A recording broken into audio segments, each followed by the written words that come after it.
ഒരിക്കൽ നൈമിഷാരണ്യത്തിങ്കൽ വസിക്കുന്നവരായ ശൗനകാദി മുനികൾ 12 സംവത്സരം കൊണ്ട് അവസാനിക്കുന്നതായ യാഗം ചെയ്തുകൊണ്ടിരിക്കുമ്പോൾ വ്യാസശിഷ്യനായ സൂതൻ അവിടെ വന്നു.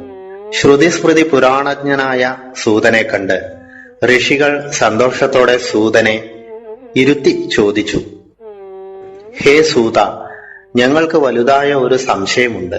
അതിനെ ഭവാനോട് ചോദിക്കാമെന്ന് വിചാരിക്കുന്നു. സർവജ്ഞനായ ഭവാൻ ഞങ്ങളുടെ സംശയത്തെ തീർത്തു തരിക.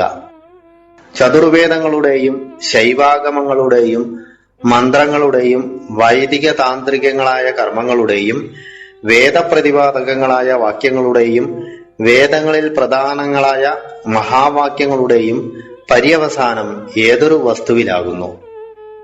ജഗൽകാരണഭൂതമായ വസ്തു ഏതാകുന്നു?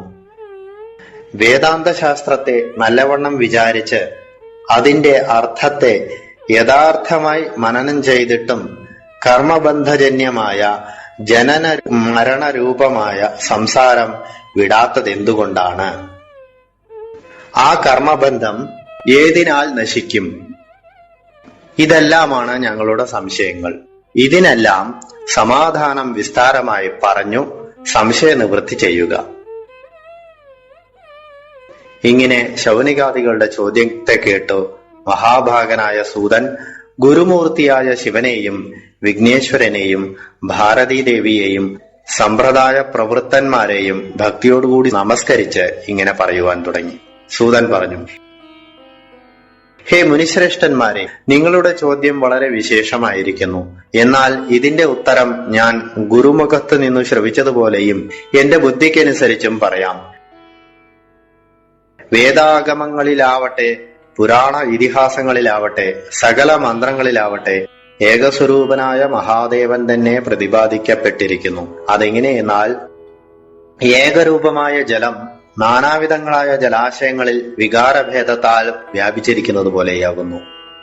അന്യവസ്തുക്കളെ പ്രധാനമായി പറയുന്ന ശബ്ദങ്ങൾ പുരാണങ്ങളിൽ ഉണ്ടെങ്കിലും അതത് വസ്തുവിനെ ഏതുപ്രകാരം പറയുന്നുവോ അതുപ്രകാരം വേദങ്ങളിൽ ചന്ദ്രശേഖര ശബ്ദം സങ്കോചം കൂടാതെ ജഗതാധാരമായിട്ട് പരമശിവനെ തന്നെ പ്രശംസിക്കുന്നു.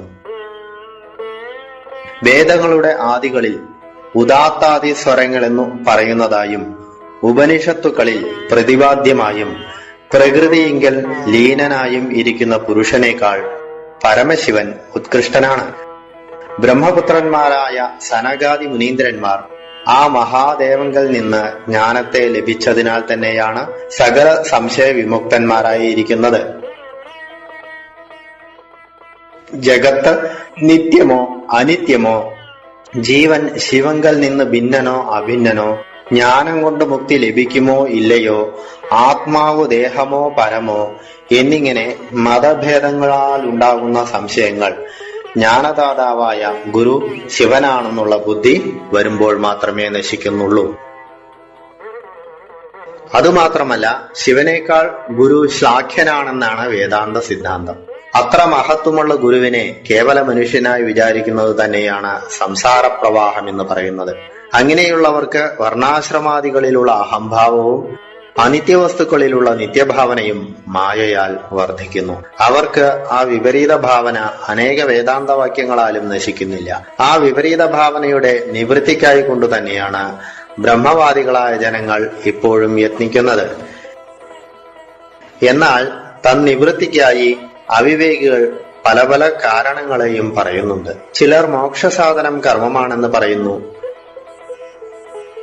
ചിലർ തപസ്സാണെന്നും, ചിലർ വാപീകൂപ നിർമ്മാണമാണെന്നും, ചിലർ ദാനമാണെന്നും, ചിലർ വ്രതമാണെന്നും, ചിലർ തീർത്ഥസ്നാനമാണെന്നും, ചിലർ ക്ഷേത്രവാസമാണെന്നും, ചിലർ അഷ്ടാംഗയോഗമാണെന്നും, ചിലർ വേദാന്ത ശ്രവണമാണെന്നും, ചിലർ മനനമാണെന്നും, ചിലർ മൃത്യുപാസനയാണെന്നും, ചിലർ സത്സംഗമാണെന്നും ഇങ്ങനെ അനേക മുഖമായിട്ട് പറഞ്ഞുകൊണ്ടിരിക്കുന്നു. എന്നാൽ ഇതെല്ലാം ചെയ്തിട്ടും ചിലർ പിന്നെയും ഗർഭത്തിൽ തന്നെ പതിക്കുകയും ചെയ്യുന്നു. സകല കർമ്മങ്ങളെയും ത്യജിച്ചവൻ അനായാസേന ബന്ധത്തിൽ നിന്ന് മോചിക്കുകയും ചെയ്യുന്നു. ആ ബന്ധമോചനത്തിനുള്ള ഉപായം മേൽപ്പറഞ്ഞവയൊന്നുമല്ല. ആ ഉപായത്തിന് ഭക്തി എന്നും പേർ പറയപ്പെടുന്നു. എന്നാൽ മൂഷിക ഗ്രഹണത്തിന് മാത്രം ഏകാഗ്രചിത്തനായിരിക്കുന്ന മാർജാരനെ പോലെ കാര്യസാധ്യത്തിന് മാത്രം ഭക്തി ചെയ്യുകയും മറ്റുള്ള സമയങ്ങളിൽ ഭക്തി ഇല്ലാതിരിക്കുകയും ചെയ്യുന്നത് അധമ ഭക്തിയാവുന്നു. ഉയരത്തിലുള്ള പർവ്വതത്തിൽ നിന്നും മറ്റൊരു പർവ്വതത്തിലേക്കാവട്ടെ, ഒരു വൃക്ഷത്തിൽ നിന്നും മറ്റൊരു വൃക്ഷത്തിലേക്കാവട്ടെ, ചാടുമ്പോഴും ജനനിയെ വിടാതെ ആശ്ലേഷിച്ചു കൊണ്ടിരിക്കുന്ന മാർക്കട ശിശുവിനെ പോലെ എത്ര കഠിനാപത്തുകളിലും സദാ ശിവനെ ശരണം പ്രാപിച്ചിരിക്കുന്നത് തന്നെയാണ് ഉത്തമ ഭക്തി. അതുതന്നെയാണ് സർവബന്ധ വിമോചിനി. ഭക്തി ഉത്തമയെന്നും മധ്യമയെന്നും മന്ദയെന്നും 3 തരത്തിലുണ്ട്. ശിവകഥാശ്രവണം ചെയ്യുമ്പോഴും നാമസങ്കീർത്തനം ചെയ്യുമ്പോഴും മാത്രം മനസ്സിൽ ഭക്തി ഉണ്ടാകുന്നത് മന്ദഭക്തിയാവുന്നു. ഗുരുപൂജ ചെയ്യുകയും ശിവപൂജ ചെയ്യുകയും ശിവലിംഗ ദർശനത്തിൽ വാസന വയ്ക്കുന്നതും മധ്യമഭക്തിയാകുന്നു. ആ മധ്യമഭക്തി സാലോക്യാദികളെ ദാനം ചെയ്യുന്നതാകുന്നു. സർവകർമ്മങ്ങളെയും ത്യജിച്ച് ആത്മാവിനെ ശിവങ്കൽ സമർപ്പിച്ച് ശിവോഹമെന്നുള്ള ദൃഢഭാവനയോടെ ഇരിക്കുന്നത് ഉത്തമ ഭക്തിയാകുന്നു. പിന്നെയും ഭക്തി നവവിധമായി പറഞ്ഞിട്ടുണ്ട്. അതുകളിൽ ഏതെങ്കിലും ഒന്നിനെ ആശ്രയിച്ചാൽ ജീവൻ ക്രമത്തിൽ ബന്ധത്തിൽ നിന്നും മോചിക്കപ്പെടും. മന്ദഭക്തി ഭോഗദായിനിയാകുന്നു. മധ്യമഭക്തി സാലോക്യാദി ദായിനിയാകുന്നു. ഉത്തമ ഭക്തി പുനരാവൃത്തിരഹിതമായ കൈവല്യദായിനിയാകുന്നു. എന്നാൽ ഉത്തമ ഭക്തി മനുഷ്യർക്ക് അതിദുർലഭയാണ്. ജഗത്തിങ്കൽ ആ ബ്രഹ്മസ്തംഭപര്യന്തം കാണുന്ന സകല ആനന്ദങ്ങൾക്കും കാരണം ശിവഭക്തിയാണെന്നറിയുന്നവൻ സകല ബന്ധങ്ങളിൽ നിന്നും മോചിപ്പിക്കപ്പെട്ടവനാണെന്ന് തന്നെ പറയാം. അന്യവിഷയമായ ഭക്തികൾ ആ മഹാദേവനിൽ മന്ദഭക്തി ഉദ്ഭവിക്കുന്നത് വരെ ഇരിക്കും. ആ മന്ദഭക്തിയും മധ്യമഭക്തിയാൽ നശിക്കും. മധ്യമഭക്തി ഉത്തമഭക്തിയാലും നശിക്കുന്നു. അതുകൊണ്ട് മുമുക്ഷുക്കൾ ഉത്തമഭക്തിയെ തന്നെയാണ് സേവിക്കേണ്ടത്. മാർക്കണ്ഡേയൻ, ഉപമന്യു, വിഷ്ണു, നന്ദി, അഗസ്ത്യൻ മുതലായവർ ഉത്തമ ഭക്തിയെയാണ് ആശ്രയിച്ചിരിക്കുന്നത്. അവർ നിത്യമുക്തന്മാരാകുന്നു. മനുഷ്യർക്ക് ശിവങ്കൽ ഉത്തമ ഭക്തി ഏതുകാലം വരെ ഉണ്ടാകുന്നില്ലയോ അതുവരയ്ക്കും ജാതി കർമ്മ ഗുണജന്യമായ ഭേദബുദ്ധി നശിക്കുന്നില്ല. ഇരുമ്പിന് ഔഷധാദി പ്രയോഗത്താൽ സ്വർണവർണം സിദ്ധിച്ചാലും സ്വപ്രകൃതിയെ വിടാത്തതുപോലെ ഉത്തമ ഭക്തി ലഭിച്ചില്ലെങ്കിൽ പ്രാണികൾ ജാത്യാഭിമാനത്തെ ത്യജിക്കുന്നില്ല. മഹാമേരു പർവ്വതത്തിൽ ഇരിക്കുന്ന കാക്കയ്ക്കും സ്വർണവർണ്ണം ലഭിക്കുന്നത് പോലെ ഉത്തമ ഭക്തിയെ ആശ്രയിക്കുന്ന ദേഹിക്കും ശിവസ്വരൂപം ലഭിക്കും, സംശയമില്ല. ഹേ ഋഷികളെ, ദേഹി ഉത്തമ ഭക്തിയാൽ മനോബുദ്ധി ചിത്താഹങ്കാര ലക്ഷണമായ അന്ധകരണോപാധിയെ ത്യജിച്ച് നിത്യമായ ശിവപദത്തെ പ്രാപിക്കുന്നത് ഏതുവിധമാണെന്ന് കേൾക്കുവിൻ. ആദിത്യബിംബം ജലത്തിൽ പ്രതിബിംബിച്ചു കൊണ്ടിരിക്കുമ്പോൾ ആദിത്യൻ ജലത്തിൽ ഉണ്ടെന്ന് തോന്നുന്നു. പ്രതിബിംബിക്കുന്നതായ ജലം നശിച്ചാൽ പ്രതിബിംബം അർക്കബിംബത്തിൽ ലയിക്കുന്നത് പോലെ ദേഹിക്ക് പ്രതിബിംബഭൂതമായ അന്ധകരണം നശിച്ചാൽ ശിവനോട് ദേഹി ഐക്യം പ്രാപിക്കുന്നു. ഹേ മുനികളെ, നിങ്ങൾക്കിതിൽ സംശയമുണ്ടെങ്കിൽ തന്നിവൃത്തിക്കായി ഹരശർമ്മ മുനിയാൽ പറയപ്പെട്ടതായ ഉത്തമ ഭക്ത മാഹാത്മ്യത്തെ ഞാൻ പറയാം. ആ പുരാണത്തെ കേട്ടാൽ നിങ്ങൾക്ക് സർവ സംശയങ്ങളും തീരുന്നതാണ് എന്ന് ശ്രീ സ്കന്ദ പുരാണത്തിൽ 1-ാം അധ്യായം. 2-ാം അധ്യായം. ഹേ സൂത, ഹരശർമ്മ മുനി പ്രോക്തമായ പുരാണത്തെ ഞങ്ങൾക്ക് പറഞ്ഞു തരിക. അതുകേട്ട് ഞങ്ങൾ ജാത്യഭിമാനം വെടിഞ്ഞ് മുക്തരാവട്ടെ. സൂതൻ പറഞ്ഞു, ഹേ ഋഷികളെ, ശ്രവിക്കുവിൻ.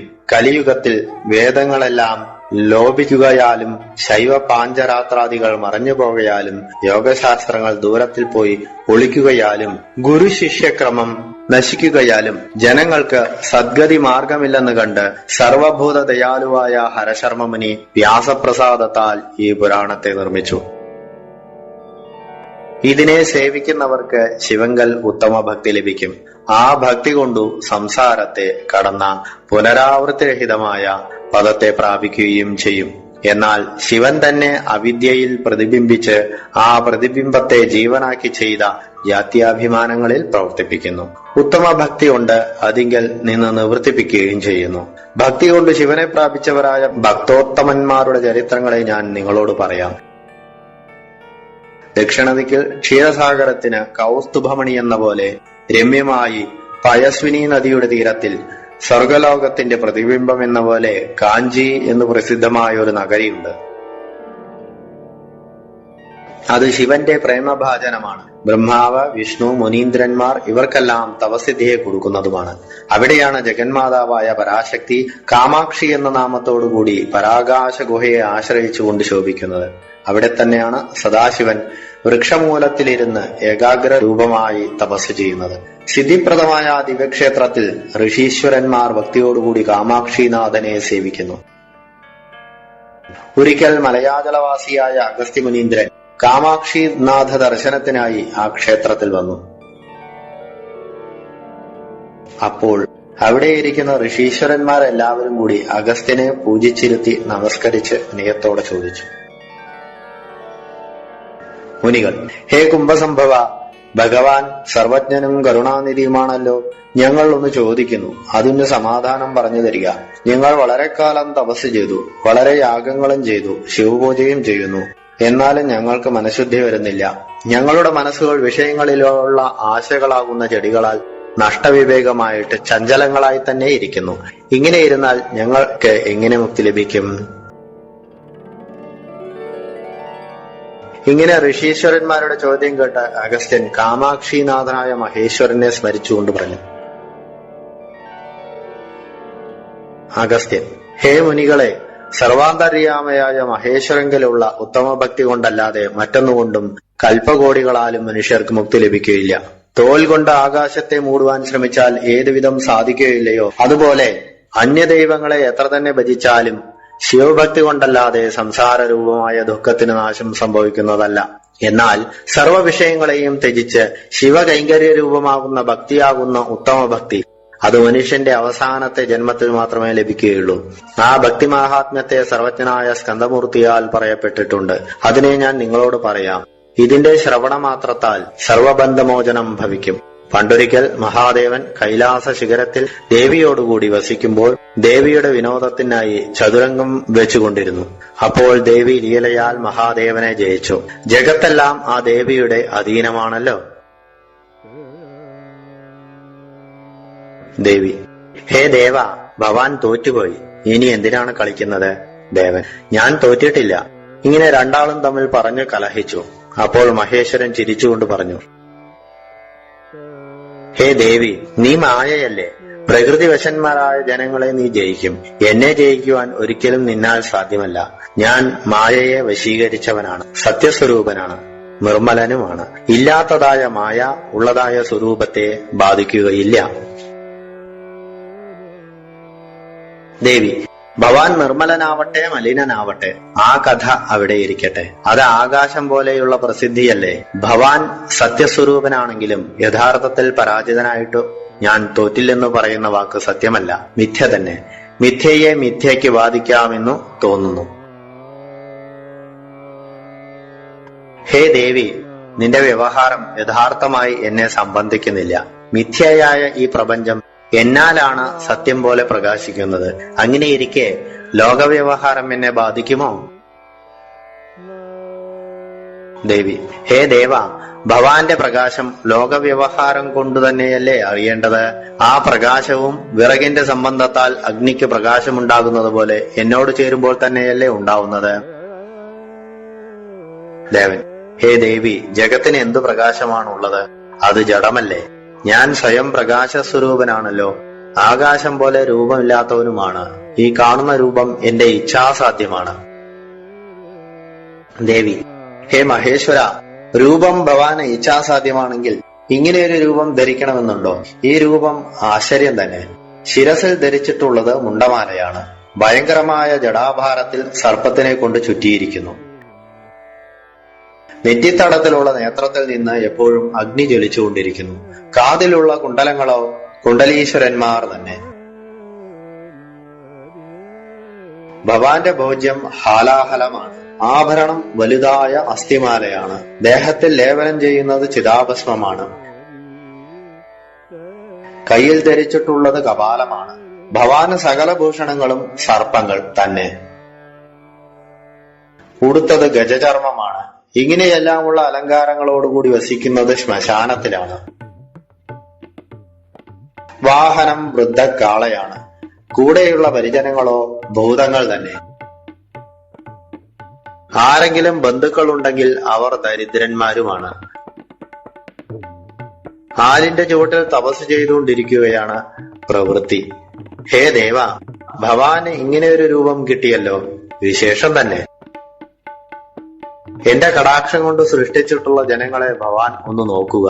എത്ര മനോഹരന്മാരായിരിക്കുന്നു, എത്ര സൗഭാഗ്യമുള്ളവരായിരിക്കുന്നു. അവർ വളരെ യാഗങ്ങളും മറ്റും ചെയ്ത് സ്വർഗാദി ലോകങ്ങളിൽ ബ്രഹ്മാദികളാൽ പൂജിതന്മാരായിരിക്കുന്നു. നേത്രാനന്ദകരമായ രൂപം ഭവാന് ധരിപ്പാൻ കഴിയുമെങ്കിൽ കാണട്ടെ, എന്നാൽ ഭവാൻ വിജയിയാണെന്ന് പറയാം. ഇങ്ങനെ പറഞ്ഞ് ലോകമാതാവായ ദേവി മൗനത്തെ അവലംബിച്ചു. മുഖത്തെ തിരിച്ച് കിളിയെ സംസാരിപ്പിച്ചുകൊണ്ടിരുന്നു. അപ്പോൾ മഹേശ്വരൻ അല്പം മന്ദസ്മിതത്തോടുകൂടി ദേവിയോട് പറഞ്ഞു, ഹേ ദേവി, ഞാൻ സ്ത്രീയല്ല, പുരുഷനുമല്ല. അതിനാൽ എനിക്ക് ലജ്ജയും അഭിമാനവുമില്ല. ഞാൻ ആകാശം പോലെ സർവവ്യാപിയാണ്. നേത്രാനന്ദകരമായ രൂപം കാണണമെന്ന് ആഗ്രഹമുണ്ടെങ്കിൽ കാണിച്ചു തരാം. നിന്റെ വിശാല നേത്രങ്ങളാൽ നല്ലവണ്ണം കാണുക എന്നിങ്ങനെ പറഞ്ഞ് മഹാദേവൻ തേജസ്സിനാൽ ജ്വലിക്കുന്നതായ ഒരു ഉത്തമ രൂപത്തെ ധരിച്ചു. 1000 കോടി മന്മഥന്മാരുടെ സൗന്ദര്യത്തിന്റെ സാരമെന്നതുപോലെ അതികോമളമായും കോടി സൂര്യന്മാരുടെ തേജസ്സിനു തുല്യമായ തേജസ്സോടുകൂടിയും കോടി ചന്ദ്രന്മാരുടെ ചന്ദ്രിക പോലെ അതിശീതളമായും മന്ദഹാസത്താൽ പ്രകാശിക്കുന്ന മുഖാരവിന്ദത്തോടുകൂടിയും പ്രസന്നങ്ങളായും ദീർഘങ്ങളായുമുള്ള നേത്രങ്ങളിൽ നിന്നും കരുണാരസത്തെ പ്രവാഹിപ്പിച്ചുകൊണ്ടും ദിവ്യാഭരണങ്ങളെ ധരിച്ചുകൊണ്ടും അതിസൗരഭ്യമുള്ള ചന്ദനത്താൽ ലേപിതനായും മനോജ്ഞങ്ങളായ കുണ്ടലങ്ങളെ ധരിച്ചും അതിദിവ്യമായ വസ്ത്രത്തെ ധരിച്ചും ദിവ്യരത്നങ്ങളാൽ ശോഭിതമായ കാഞ്ചിയെ ധരിച്ചും പാദങ്ങളിൽ രക്തസംയുക്തമായ നൂപുരങ്ങളെ ധരിച്ചും നെറ്റിത്തടത്തിൽ ജഗന്മോഹനമായ തിലകത്തെ ധരിച്ചും വളരെ പറയുന്നതെന്തിന്, ദേവാദികൾ കൂടി ആ രൂപത്തെ നോക്കണമെങ്കിൽ നേത്രങ്ങൾ കഴുകിയിട്ട് വേണമെന്ന് മാത്രമേ പറയുവാനുള്ളൂ. ഇങ്ങനെ ഗൗരിയുടെ നേത്രങ്ങൾക്ക് ആനന്ദകരമായും സകല സൗന്ദര്യ സാരഭൂതവുമായിരിക്കുന്ന രൂപത്തെ ധരിച്ച ആ മഹേശ്വരൻ കൈലാസ പർവ്വതത്തെ അലങ്കരിച്ചതുപോലെ ശോഭിച്ചു എന്ന് സ്കന്ദോപുരാണത്തിൽ 2-ാം അധ്യായം. അധ്യായം 3. അത്യദ്ഭുതമായ വിഗ്രഹത്തെ ധരിച്ചുകൊണ്ട് നിൽക്കുന്ന മഹേശ്വരനെ കൊണ്ട് വിസ്മിതയായ ദേവി നമസ്കരിച്ച് സ്തുതിക്കുവാൻ തുടങ്ങി. നമഃശിവായ ദേവായ ശംഭവേ സർവസാക്ഷിണേ ഇച്ഛാധീന സ്വരൂപായ വിരൂപാക്ഷായ തേ നമഃ. മനസ്സോ വചസോ വാപി നമസ്തേ ദൂരവർത്തിനെ വിശ്വാദികായ രുദ്രായ വീതരാഗ ക്രുധയേ നമഃ. സൃഷ്ടയേ ബ്രഹ്മരൂപായ രക്ഷായേ വിഷ്ണവേ നമഃ. സംഹാരായ പ്രപഞ്ചസ്യ നമസ്തേ രുദ്രമന്യവേ. യൽ സത്ത ജഗതസത്ത യൽ ഭാസ ഭാസതേ ജഗൽ ഇതമാരോപഭിന്നായ ശിവായ ജ്യോതിഷേ നമഃ. കാലകർമ്മ വിധൂരായ നമഃ. കൈവല്യരൂപിണേ കാരുണ്യനിധിയേ തുഭ്യം കാലകണ്ഠായ തേ നമഃ. യോനിഃ പ്രവിശ്യ സർവാണി ഭൂതാനി ഭുവനേശ്വരഃ സഞ്ജീവയതി സർവാത്മാ നമസ്തസ്മൈ ശിവായ തേ. ഭക്തിഗമ്യായ ഭവ്യായ ഭവപാശച്ഛിദേ സദാ ഭാനുമണ്ഡലവാസായ ഭർഗായ ഭവതേ നമഃ. ചതുർഭുജായ മഹതേ ദേവായ ദഹനാത്മനെ ദശാത്രയ വിഹീനായ ദക്ഷാദ്വരഭിദേ നമഃ. സർവാത്മാക്കൾക്കും സാക്ഷിരൂപനായും ഇച്ഛാലബ്ധമായ സ്വരൂപത്തോടുകൂടിയവനായും വിരൂപാക്ഷമുഖനുമായിരിക്കുന്ന ശംഭുവിനെ ഞാൻ നമസ്കരിക്കുന്നു. വാക്കിനും മനസ്സിനും ദൂരസ്ഥിതനായും വിശ്വത്തിൽ എല്ലാരേക്കാളും അധികനായും കാമക്രോധരഹിതനായും ഇരിക്കുന്ന രുദ്രനെ ഞാൻ നമസ്കരിക്കുന്നു. ജഗത് സൃഷ്ടിക്ക് ബ്രഹ്മരൂപനായും രക്ഷയ്ക്ക് വിഷ്ണുരൂപനായും സംഹാരത്തിൽ ക്രോധമൂർത്തിയായ രുദ്രനായും ഇരിക്കുന്ന ദേവനെ ഞാൻ നമസ്കരിക്കുന്നു. ഇല്ലാത്തതായ പ്രപഞ്ചം ഉണ്ടെന്നുള്ള വ്യവഹാരം യാവനൊരുത്തന്റെ സത്തയാലോ യാതൊരുത്തന്റെ പ്രകാശത്താൽ പ്രപഞ്ചം മുഴുവൻ പ്രകാശിക്കുന്നുവോ ഇതം ശബ്ദവാച്യമായ ആരോപരഹിതനായും പ്രകാശരൂപവുമായിരിക്കുന്ന ദേവനെ ഞാൻ നമസ്കരിക്കുന്നു. കാലത്തിനും കർമ്മത്തിനും എത്താത്തവനായും ഏകസ്വരൂപനായും കരുണാനിധിയായുമായിരിക്കുന്ന നീലകണ്ഠനെ ഞാൻ നമസ്കരിക്കുന്നു. സർവഭൂതങ്ങളുടെയും അന്തർഭാഗത്തിൽ പ്രവേശിച്ച് സർവങ്ങളെയും പ്രവർത്തിപ്പിച്ചുകൊണ്ടിരിക്കുന്ന സർവാത്മാവിനെ ഞാൻ നമസ്കരിക്കുന്നു. ഭക്തി കൊണ്ട് പ്രാപിക്കപ്പെട്ടവനായും ഭക്തന്മാരുടെ സംസാരബന്ധമോചകനായും സൂര്യമണ്ഡല മധ്യവർത്തിയായും ഗായത്രി സ്വരൂപനുമായിരിക്കുന്ന ദേവനെ ഞാൻ നമസ്കരിക്കുന്നു. ചതുർബാഹുവായും അഗ്നിസ്വരൂപനായും ദക്ഷയജ്ഞ വിനാശകനായും ബാല്യം യൗവനം വാർദ്ധക്യം എന്നുള്ള അവസ്ഥാത്രയരഹിതനുമായിരിക്കുന്ന ദേവനെ ഞാൻ നമസ്കരിക്കുന്നു. ഇങ്ങനെ ഗൗരി സ്തുതിച്ചപ്പോൾ ഭഗവാൻ പ്രസന്നനായിട്ട്, ഹേ ദേവി, നിനക്കെന്തു വരമാണ് വേണ്ടത്, അതിനെ വരിക്കുക എന്ന് പറഞ്ഞു. അത് കേട്ട് ദേവി, ഹേ ദേവ, ഭവാന്റെ ഈ രൂപം കണ്ടതുകൊണ്ട് തന്നെ ഞാൻ പൂർണ്ണ മനോരഥയായി. എനിക്ക് ഭവാനിലുള്ള ഭക്തി സ്ഥിരമായിരിക്കുക മാത്രമേ വേണ്ടൂ. ഞാൻ വാക്കുകൊണ്ടും തപസ്സുകൊണ്ടും ദേഹം കൊണ്ടും ചെയ്തതായ അപരാധത്തെ ഭഗവാൻ ക്ഷമിച്ച് കരുണ ചെയ്യണേ. ദേവി ഇങ്ങനെ പറയുമ്പോൾ മഹേശ്വരൻ നന്ദിയെ വിളിച്ച് കാറ്റിനെ മറയ്ക്കുവാനായി അവിടെ കെട്ടിയിരിക്കുന്ന തിരശ്ശീലയെ എടുക്കുവാൻ പറഞ്ഞു. അത് കേട്ട് നന്ദി ആ തിരശ്ശീലയെ എടുത്തു. അപ്പോൾ രത്നനിർമ്മിതമായ ചുമരിന്മേൽ തന്റെ പ്രതിബിംബത്തെ കണ്ടു. ദേവിക്ക് അത് നോക്കുക എന്ന് പറഞ്ഞ് കാണിച്ചു കൊടുത്തു. അത് കണ്ടപ്പോൾ ദേവി, ഹേ ദേവ, അത് ഭഗവാന്റെ പ്രതിബിംബമല്ലേ? ഭഗവാന്റെ ശക്തി കൊണ്ട് അതിനെ ഇങ്ങോട്ട് വരുത്തുക, അതാണ് എനിക്ക് വരം വേണ്ടത് എന്ന് പറഞ്ഞു. ഉടനെ അചിന്ത്യ ശക്തിമാനായ മഹേശ്വരൻ ആ പ്രതിബിംബത്തെ, ഹേ സുന്ദര, എന്റെ സമീപത്ത് വരൂ എന്ന് വിളിച്ചു. മഹേശ്വരന് എന്തു ചെയ്യുവാനാണ് ശക്തിയില്ലാത്തത്? ബ്രഹ്മാവിന് എങ്ങനെ ഒരു സ്വരൂപത്തെ മനസ്സുകൊണ്ട് ആലോചിപ്പാൻ കൂടി സാധ്യമാകുകയില്ല. സൃഷ്ടിയുടെ കഥ പറയേണ്ടതുണ്ടോ? ഉടനെ ആ സുന്ദര സ്വരൂപം വന്നു നമസ്കരിച്ച് തൊഴുതുകൊണ്ട് പറഞ്ഞു, ഹേ ദേവ, ഞാൻ ഭവാന്റെ ദാസനാണ്. ഞാൻ എന്താണ് ചെയ്യേണ്ടതെന്ന് പറയുക. ഭവാന്റെ ആജ്ഞയെ ചെയ്ത് എന്റെ ജന്മസാഫല്യം വരുത്തട്ടെ. ഇങ്ങനെ ആ പ്രതിബിംബം പറഞ്ഞത് കേട്ട് മഹേശ്വരൻ സന്തോഷത്തോടെ തന്റെ ഗണങ്ങളിൽ അഗ്രഗണ്യനായിരിക്കുവാൻ കൽപ്പിച്ചു. സുന്ദരരൂപത്തിന്റെ പ്രതിബിംബമാകയാൽ സുന്ദരൻ എന്ന പേരും വിളിച്ചു. തന്റെ ഭസ്മപാത്രത്തെ അവന്റെ കയ്യിൽ കൊടുത്തു.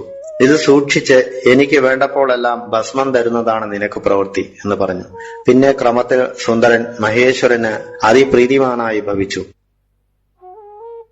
മഹേശ്വരൻ തന്റെ ശക്തികളെയെല്ലാം സുന്ദരനും കൊടുത്തു. സുന്ദരന്റെ കയ്യിൽ നിന്നും ഭസ്മമെടുത്ത് ലേപനം ചെയ്യുന്നത് മഹേശ്വരന് അതിസന്തോഷമായി ഭവിച്ചു. ദിനം തോറും സന്ധ്യാസമയത്തിൽ മഹേശ്വരൻ നൃത്തം ചെയ്ത് ക്ഷീണിക്കുമ്പോൾ സുന്ദരന്റെ ചുമലുകളിൽ തന്റെ കൈകളെ വെച്ച് വിശ്രമിക്കും. നന്ദി മുതലായ അന്യഭൂതങ്ങളെ വിളിക്കുമ്പോൾ സുന്ദര സുന്ദര എന്ന് 2-3 പ്രാവശ്യം വിളിച്ച് ദേവിയെ ചിരിപ്പിച്ചുകൊണ്ട് പിന്നെ മറ്റുള്ളവരെ വിളിക്കും.